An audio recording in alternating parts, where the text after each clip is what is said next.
Like we were talking about yesterday, education wasn't really allowed for women. It was allowed for people like Caden, right? Yeah. I know. Rich white dudes. Rich white dudes. So, how did a woman, if your dad came to you and he said he couldn't, that he wanted you to get an education, why would he be able to offer that to you? Rich, money. He's rich. Rich and money, right? Man. And he was man, and he was your father. So, that was the only occasion that women got the chance for education. However, this changed with the education reform. Women were now given public education along with everybody from every economic class. So anybody had the right to free public education, which, like I said yesterday, is why we are all sitting here today in a public school. Because of the education reform, we are all guaranteed the right to be educated, to learn how to read and write, how to learn our history, how to just be a person. We're not having to work in the factories. We're not having to work on the farms with our families. We're given opportunities to better ourselves. Yes? Does that include immigrants? It includes immigrants, yeah. Anybody that's an American citizen has the right to a public education. Wait, here so in they the didn't United have to States. get like green cards and stuff like that? There's a lot of students in the United States now that are illegal and are guaranteed education in the States. Wow. Yeah. So this extended to colleges. Now we had these two colleges, Mount Holyoke College in Massachusetts and Oberlin College in Ohio. There are also colleges popping up all over the West: Ohio, Illinois, Indiana, Iowa. Those colleges were opening up because people were able to actually go to them. They didn't have to be wealthy. They didn't have to be rich. They could go to college if they wanted to, as long as they could afford to pay for the classes. And back then, college was a lot cheaper than it is now. Well, that's because money wasn't worth as much too. Money wasn't worth as much, but also supply and demand. Colleges are becoming more expensive because more students are going to college now. So it's the availability for it. Okay, so that's where we get into women's equality. So with women's equality, women began to fight for their basic rights. They want to be treated just like any other person in the country, like their male counterparts. So if they wanted to vote, they were going to fight for it. If they wanted to have the right to be able to divorce their husband, they could do that. If they wanted to fight for custody for their children, they could do that. If their husband died, they could get that property. They could buy property without even being married. That they wanted just basic rights. So you're going to write down women's rights. Yes, women's rights, thank you, Katie. And under that, you're going to say that times were changing in America, and you're going to list the urban areas. What are urban areas? Cities. Cities, yep. Among the middle class and among the rich. So, affluent, yeah, affluent is rich, well off, wealthy. Maybe you bougie your word. Hey, you're expanding your vocabulary. Wealthy women devoted more time to religious moral organization. So remember how we were talking about the Temperance Society? What is the Temperance Society, Kaden? Hold on. Let me think about that. We talked about it yesterday. Yeah, we talked about it yesterday. It was about Alcohol. Oh, they wanted people to stop drinking. They wanted people to stop drinking, yes. And it started with the church. It started with the Second Great Awakening. People they wanted to make themselves, make their society a better place, because who was about to come down here? God. And he wasn't going to be pleased with the way that we were treating people in the United States. Yes, sir. That's what I was going to say. Yeah. I saw your hand go down. I figured that's what you said. So, family life was changing. We had industrialization, so everybody was going from the farms into the cities. They were going to start working in factories.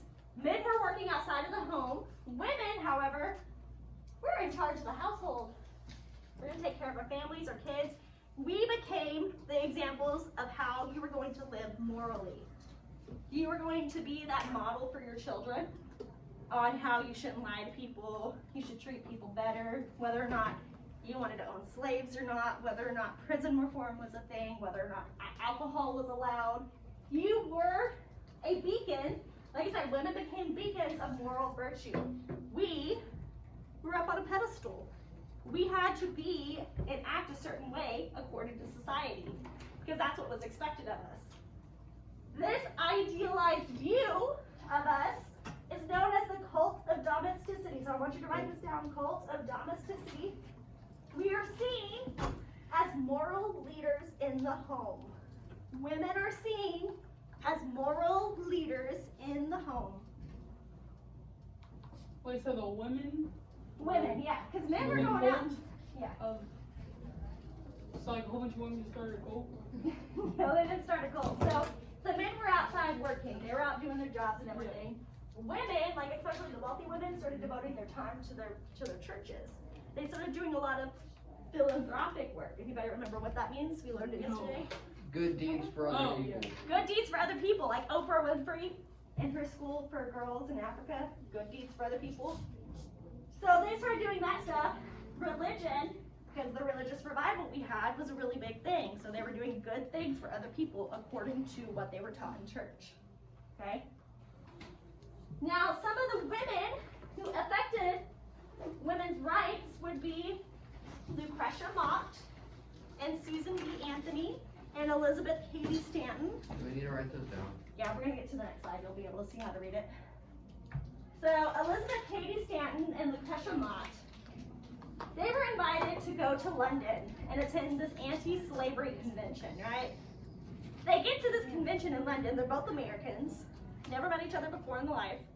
They met at this convention because, funny story, they're sitting behind a curtain because the women are out of sight, out of mind. They're not allowed to actually be in the audience, so they're tucked into the corner.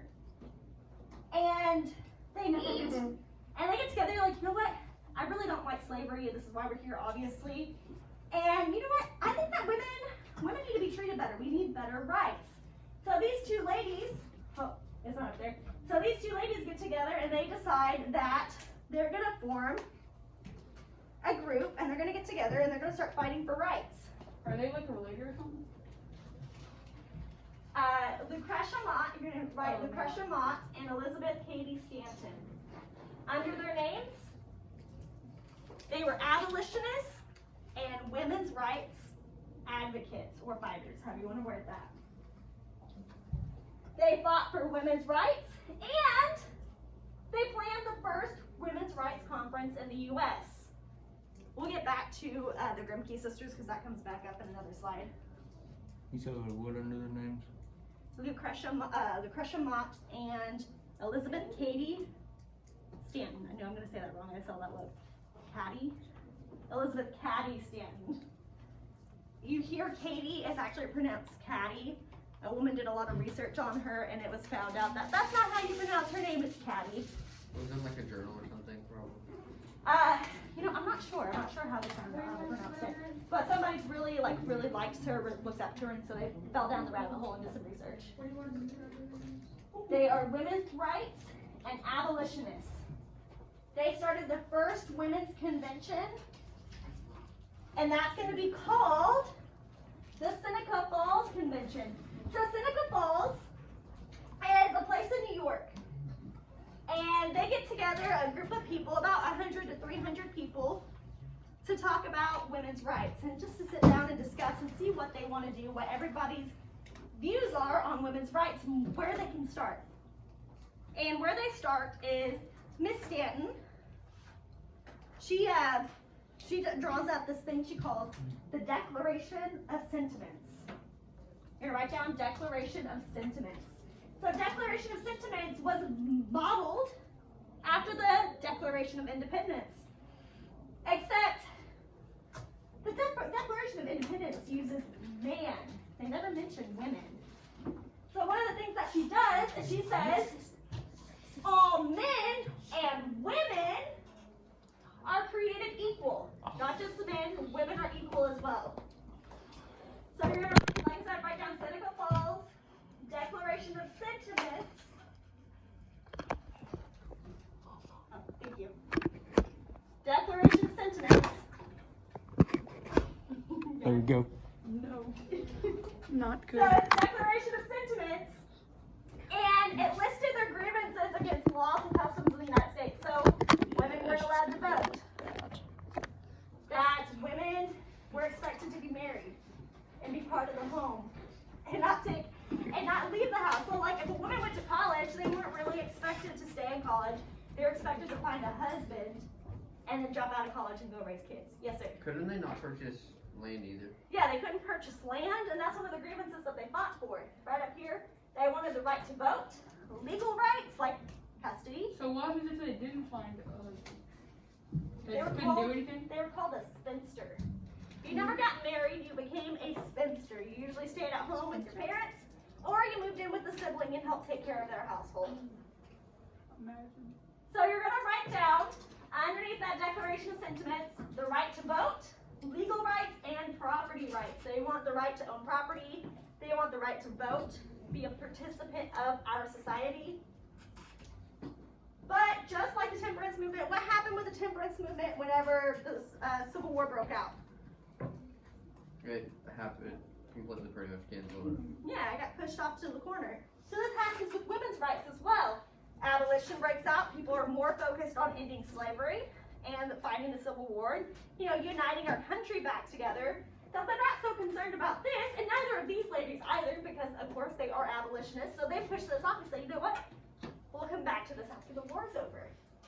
Wait, Susan B. Anthony is the one on, like the one standing up, right? Yes, Susan B. Anthony is that one, that's Katie Stanton.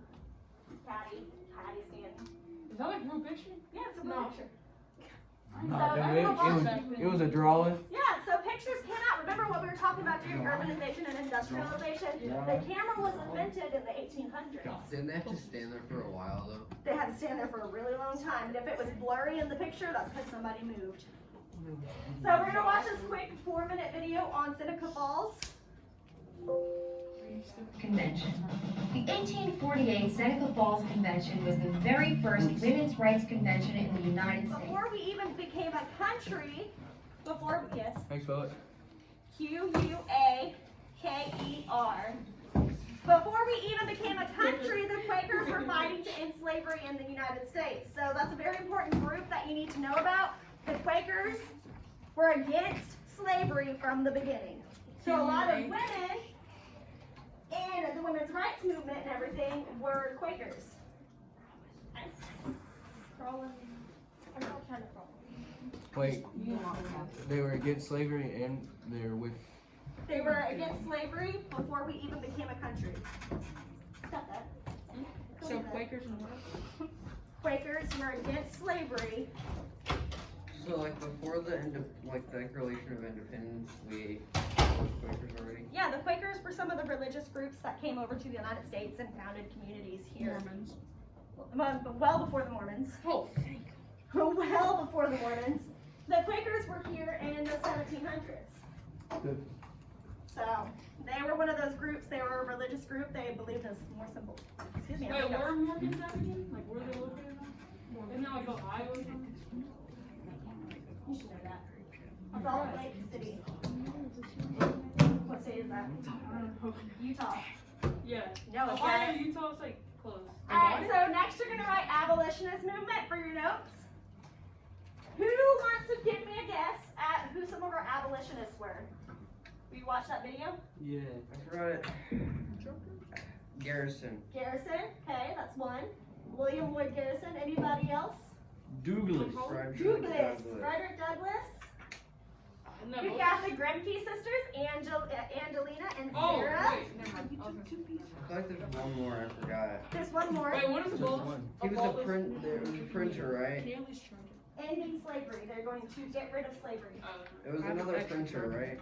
It was Frederick Douglass and Garrison were the both ones that Oh, I know. So Douglas owned the North Star and William Lloyd Garrison owned the Liberator. Abraham Lincoln. He did. You can't tell me I'm not wrong. You're not wrong, but that's not who we're talking about. Okay, so under abolitionists, goal, you're gonna say goal was to end slavery. They wanted to end slavery in the United States. Now there were two different forms of abolitionists.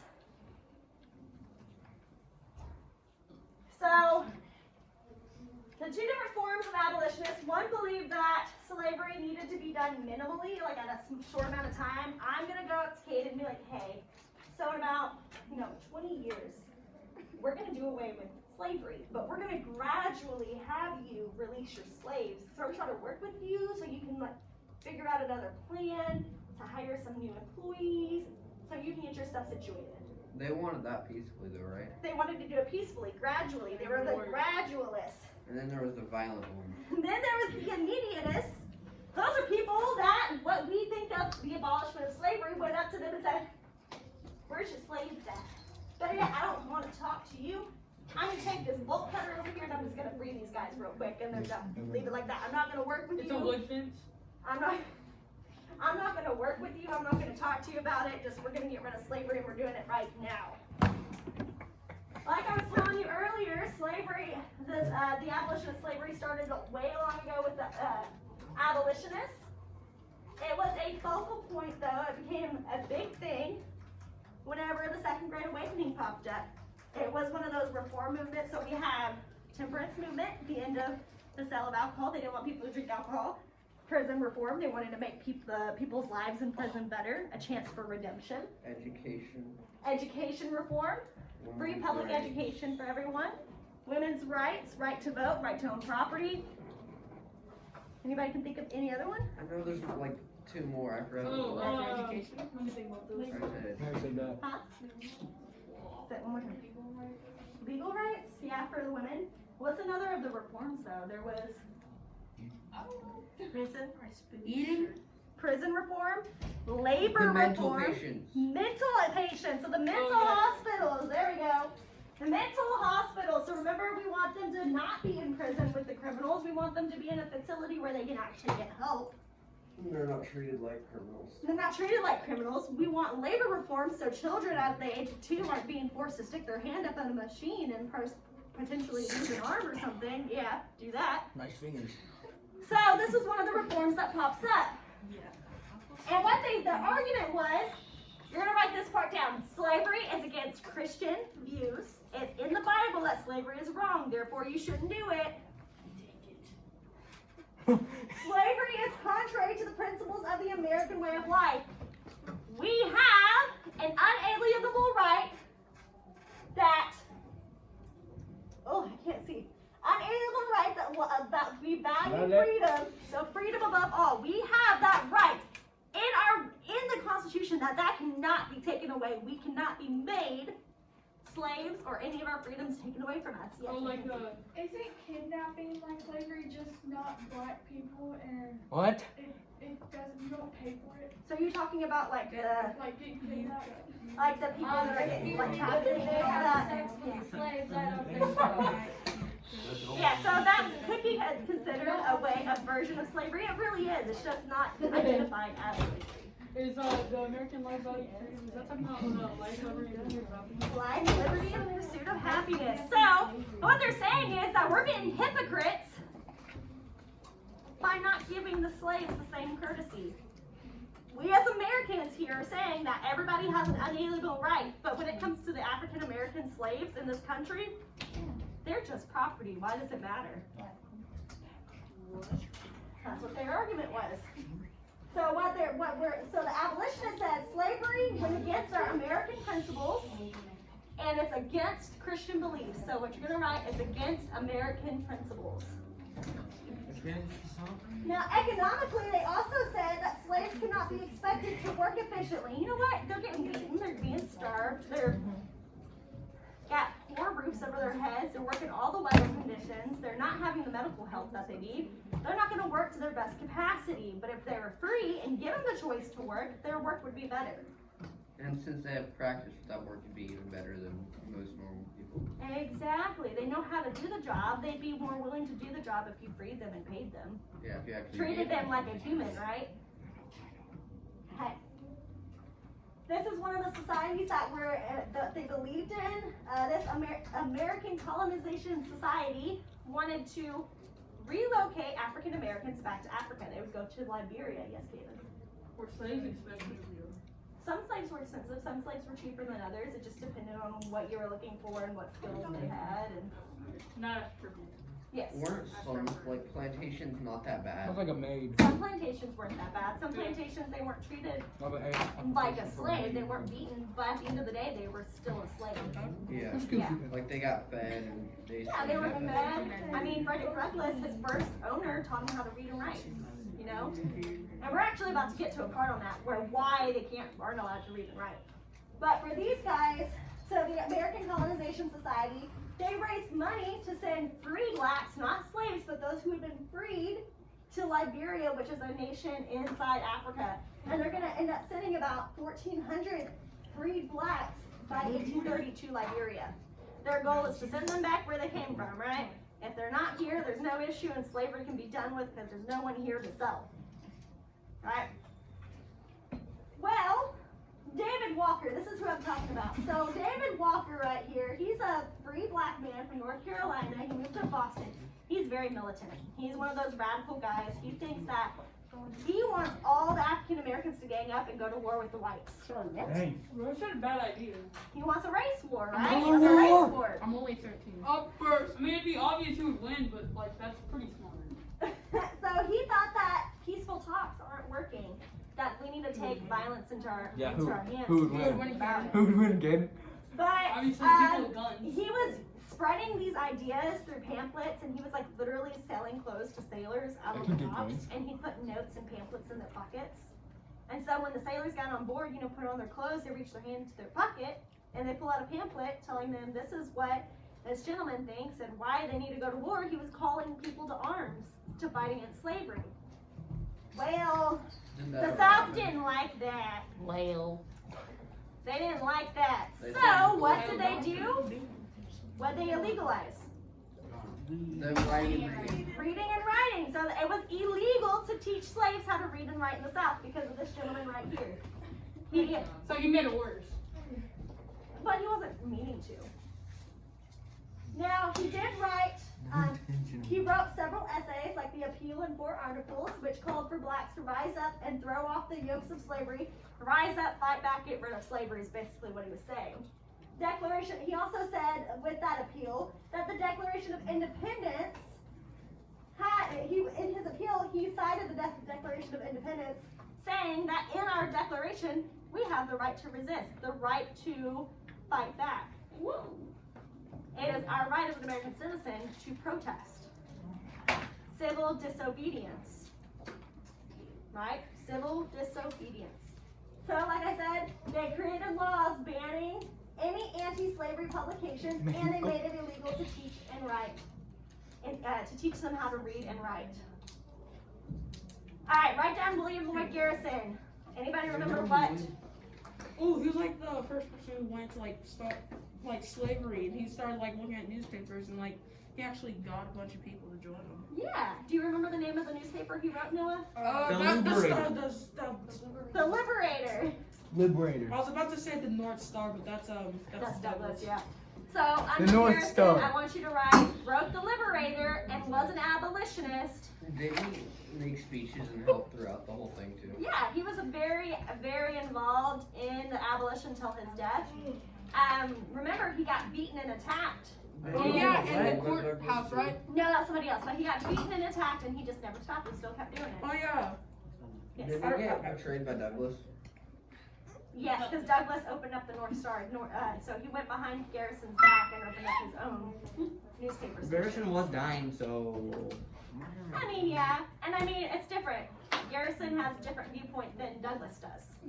Douglas was a slave, Garrison was a free man. So William Lloyd Garrison wrote What happened if the like newspaper and slaves had sexual intercourse and had a kid? Like They were property. they were property too. the kids. Did they get sold off or did they grow up and sell them. It Sometimes they sell them. Sometimes they sold them, Sometimes sometimes they they sold left them. crazy. And a lot of times, if you were lighter skinned, you were sent to work in the house. You were a house slave instead of a field slave. It's like what do you mean by lighter? So it's like A lighter what? skinned person. So I don't mean to use y'all as an example, but Lawrence versus Noah, skin colors. Lighter skin. You got work in the house. Love you guys. Sorry. It was just to give him that image in his head. But that's how in the plantations, they didn't necessarily, they preferred the lighter skinned people to work in the homes versus darker skinned people.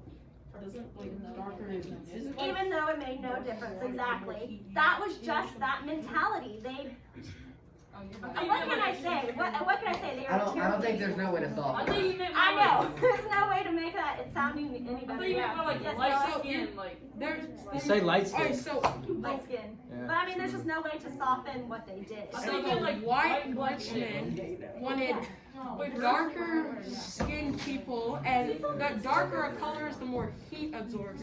They wanted the darker skinned people to work outside of all the light. So That makes no they wanted to. I mean, does slavery as a whole make any sense? No. No. They wanted them to brutally die. I mean, So I because, understand, like, like, why sunburn- they just, Yeah, I they understand get why sunburned. they did it. They'll get sunburned, they just don't turn bright red like us. Yeah, they turn purple. I turned purple. They're immune to sun. Jump around. I wish I was the sun. Yeah, they still, people can still burn, it doesn't matter the skin color. Anyway, so you're gonna write down John Brown. John Brown was an abolitionist.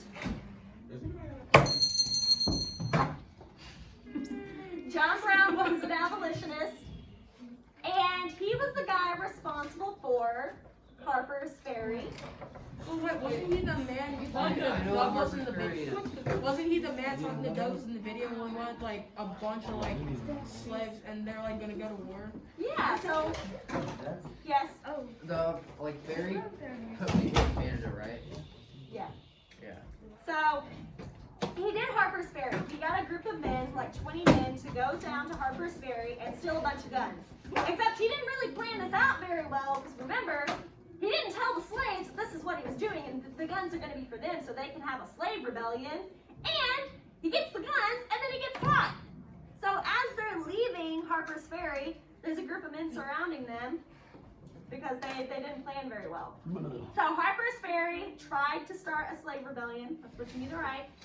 And he also caused Bleeding Kansas. Do you remember what Bleeding Kansas Yeah. Oh, was? that was like Murder. a bunch of murders. Yeah. So what they do?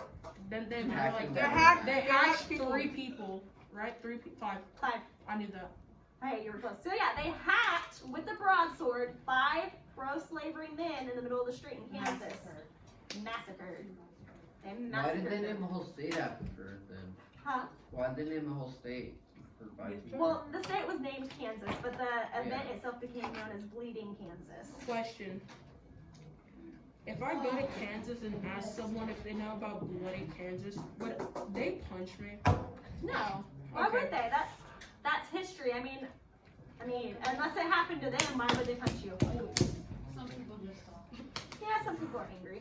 But no, they wouldn't have no reason to hurt you. No, so you're gonna write down, like I said, Harper's Ferry, and then Bleeding Kansas killed 5 pro-slavery men. When are Canada people happy? What? When are they happy? I never seen They're a Canada always person. happy. We're not talking about Canada though. I never. Are you okay? I never seen a Canada person. So, what do we No write die. down? I don't know, that's fine. No die. Harper's Ferry Harper's Ferry. Wait, tried to start a slave rebellion. Harper or Harper? Harper. Harper. Harper. Harper's Ferry is right up there, Harpers, Ferry. Harper's Ferry. So he gets caught, he gets taken to trial, and he gets charged with treason, and they hang him. That's the end of James Brown. But But he said like a speech like midway about like talking about like if he was like working in a white like the rich white oh man. my brain. No, I know what Spit you're it saying. out. So Wait, he was white? So yes, James Brown is white. So what he said. James Brown. John Brown. John Brown. James Brown, John Brown. I get it mixed up. So what John Brown said was, in the middle of the court, like you were saying, Noah, is, you tell me, if I had done this for rich, wealthy white men, They wouldn't. you would have supported it. But because it was for slavery, you're condemning me. Didn't like a few people actually think about it and was like, I mean, I read the speech while we were going over it. I read the speech, and I mean, the guy put it very eloquently. It was not a very long speech, but he went in more depth than what it was on that video that we watched. There's no way he didn't turn a few people. There's definitely going to be some sympathizers in the audience, but overall, they said it's still treason. We have to do something. This is what we're going to do. Is that like some part of this speech right there? Yeah. John Brown before his sentence? Yeah, I believe to have interfered as I have done in behalf of his despised poor. His Wasn't he is really God. good with the press? Huh? He was really good with the press, right? Very good with the press. He says, now if it be deemed necessary that I should forfeit my life for the furtherance of the ends of justice, and mingle my blood further with the blood of my children, and with the blood of millions in this slave country whose rights are disregarded by wicked, cruel, and unjust enactments, I submit, so let it be done. If I have to die to help further this cause for abolition, if I have to die so that millions of people can be free, do it. What's my life matter to the life of millions? Because God told it, he felt like God told him he needed to do this. Yes, he did. Why didn't was John Brown rich? No. Oh, He was just an everyday man. He just felt like this was his duty to do. I thought he was rich. Why didn't you just like buy all the slaves and let them? I don't know. Why Okay, didn't you so just tell the slaves to escape? I mean, you still remember we have that slave law, the fugitive slave law. So if they get captured, they could get a slave catcher can go and catch them and send them back down south. Remember what happened to that poor guy who got caught? I think it was in Illinois, I believe. He went up there, they caught him, they arrested him, they put him in jail. The president says, we've got to make an example of him. So he sends like 400 armed soldiers to arrest him and take him back down south on a boat. 400? They took this big group of soldiers. I mean, they made a show out of it. They made an example out of him because he was a runaway slave. So one slave got 400 people on him. Oh my. 400 people escorting him from his jail cell to the boat Did they need 400 people to carry him? to make an example. Show that. To make sure no one else tries to escape. Enforcing the law. What is Enforcing 2 the people law, this is what 800? happens. Huh? Is 2 people 800 soldiers then? I don't know. Oh, 400 You're times asking the real 26. questions today, Noah. Okay, so Angelina and Sarah Grimke, write these ladies down. They're sisters. They're a wealthy family of slave owners from the South. They're abolitionists and women's rights activists. So write down Angelina and Sarah, When they women's were rights. against slavery? They were against slavery. Their But they family had a wasn't. whole bunch? Their family owned slaves. They did not. Oh. So they were abolitionists and they believed in women's rights. Aren't they a part of the family? Huh? They're a part of the family, but they rejected that idea. They didn't want slaves personally. They left their family, moved up north. One of them joined the Quaker community. Well, actually, both of them, they became Quakers, and they went throughout the New England area telling people how bad slavery was. Look, my family owned slaves. This is why I don't agree with it. This is why I think we need to abolish it. Like, they were giving their first-hand account with their experience with slavery to people to help spread the message of abolition. And it usually So, means something more when somebody else Abolitionists experiences and Women's rights. And like you said, it means something more when it's a first-hand account versus somebody's third-handed story. You'd rather hear something from me about my life than Josh over here telling you something about my life. Josh. All right, No, we're not not gonna that write this Josh. guy down, so we're gonna go to Frederick Douglass. Who's Frederick Douglass? he's person a who man. was He a was a slave. slave, but and his owner died. Wait, wasn't he the? He That's beat what up the it's got. owner. He beat up his He own beat owner. up his owner, yeah. Miguel said it first. He beat up the slave breaker that was hired by his owner. I would Y'all sure impressed do me this. today, yes. He wrote the North Star. He wrote the North Star. How was he treated when he got to England? Like a hero. Like a hero, like a celebrity. The people loved him so much that there was thousands of them waiting for him at the docks when his ship got there. Yeah. So he went and made his speeches in England. They loved him so much because remember, was he still a slave when he got to England? Apparently, no, he wasn't. No, No, he he was wasn't free. treated. Yes, he was, but he wasn't treated as one, was he? Exactly. He was treated like what? A human being. A human being, and that the British people loved him so much they pulled all their little meager earnings together and they paid for his freedom. But apparently, even though his owner was dead, he was still technically a slave when he went back. That's Dred Scott, that's a different one. Understood. So Dred Scott was the slave who his owner took him to Illinois, which was a free state. His owner died while they were there, and the case got taken all the way up to the Supreme Court on whether or not he was going to be the wife's property or if he was going to be free, because that's where his owner died. Supreme Court decided, well, regardless of it, you're still property, you're a slave. Apparently they made, and then apparently they made like Illinois a slave state somehow.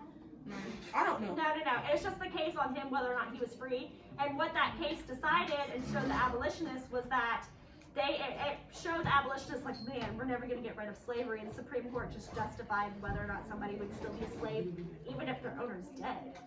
So even if I don't have a husband, I don't have kids, I die, my slaves are still property and they can be sold to somebody else. Yeah.